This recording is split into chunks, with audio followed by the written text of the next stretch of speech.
Messiah ప్రియమైన దేవుని బిడ్డలారా, క్రీస్తు నామములో మీ అందరికి సమాధానము కలుగునుగాక. ఆమేన్. నేను మీ అభిషేక్. ఎలా ఉన్నారు? బాగున్నారా? ఉదయం లెగిస్తున్నారా? ప్రార్థన చేసుకుంటున్నారా? వాక్యాన్ని ధ్యానించుకుంటున్నారని మేము అడుగుతున్నాను. ఒకవేళ ఇంకా ఎవరైనా ప్రార్థన చేసుకోకపోతే ఉన్న పాటను మోకరించి ప్రార్థన చేసుకుని వాక్యం ధ్యానించుకోవాలని తెలియజేస్తున్నాను నేను బిడ్డలారా. తద్వారా దేవుడు మీతో మాట్లాడి మమ్మల్ని ఆశీర్వదించి మమ్మల్ని విశ్వాసంలో, ఆత్మీయంలో మరింత బలపరుస్తారని తెలియజేస్తున్నాను దేవుని బిడ్డలారా. ప్రతిదినము దేవుని వాగ్దానం అనే ఆత్మీయ కార్యక్రమంలో వాగ్దానం చదువుకున్నాను. నేను చదువుతున్నాను.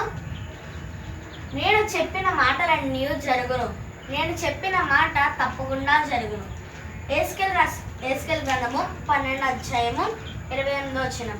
గనుక దేవుని బిడ్డలారా, ఈ వాగ్దానాన్ని బట్టి మనం ఏం తెలుసుకోవాలంటే, మన ప్రభు అయిన యేసుక్రీస్తు వారు మనకి ఏం తెలియజేస్తున్నారంటే, ఆయన చెప్పిన మాటలంట జరుగుతాయంట. ఆయన చెప్పిన మాట తప్పకుండా జరుగుతుందంట.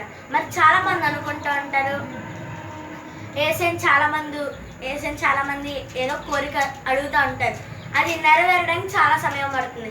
అప్పుడు చాలామంది అనుకుంటారు ఏసై వింటున్నాడా వినట్లేదు అనుకుంటున్నారు. మరి మరి మనం అలా అనుకోకుండా, మరి దేవుడు చెప్పిన మాట నెరవేరుతున్నారు మనం విశ్వసించి ఆయన యందు ఆశ్రయించి ఆయన విశ్వాసంతో, ఆత్మీయంతో ఆయనను ఆరాధించే వారిగా ఉంటే ఆయన చెప్పిన మాట తప్పకుండా నెరవేరుతుందని తెలియజేస్తున్న తిరుమల. కనుక విశ్వాసం కలిగిన ధైర్యం తెచ్చుకోండి, వాగ్దానాన్ని ఎత్తిపెట్టి ప్రార్థన చేసుకోండి. దేవుడి మాటలు దీవించును గాక. ఆమె ప్రార్థన చేసుకుందాం. స్తోత్రం మెస్సియా, ప్రతిదినము దేవుడి వాగ్దానం అనే ఆత్మీయ కార్యక్రమం మాకు ఇచ్చారు. మీకు వందనాలు. మీరు మాకు ఇస్తున్న వాగ్దానం, నేను చెప్పిన మాటలన్నీ జరుగును, నేను చెప్పిన మాట తప్పకుండా జరుగును. ఈ వాగ్దానం అందరి జీవితంలో నెరవేర్చండి. ఎవరైనా రోగులంటే వారందరినీ స్వస్థపరచండి.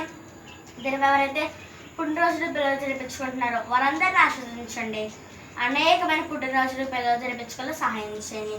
ఎంతమంది సంఘాలు ఉన్నాయి వారందరినీ ఖర్చు కాపాడండి. మరి ఎంతమంది పాస్టర్లు కూడా ఉన్నారు, వారందరినీ కూడా ఖర్చు కాపాడి అభివృద్ధి చేయండి. మణిపూర్ గురించి ప్రార్థిస్తున్నాం, వారందరినీ సమాధానపరచండి. ఇస్రాయేల్ దేశం కోసం ప్రార్థిస్తున్నాం, వారందరినీ కూడా సమాధానపరచండి. కృష్ణులు నడుచున్నాం తండ్రి. ఆమేన్. కనుక దేవుని బిడ్డలారా, ఈ వాగ్దానాన్ని మీరు కోరుకున్నారు కనుక లైక్ చేయండి, షేర్ చేయండి, సబ్స్క్రైబ్ చేసుకోండి, మంచి మంచి కామెంట్స్ పెట్టండి. దేవుడు మమ్మల్ని దీవించును గాక. ఆమేన్.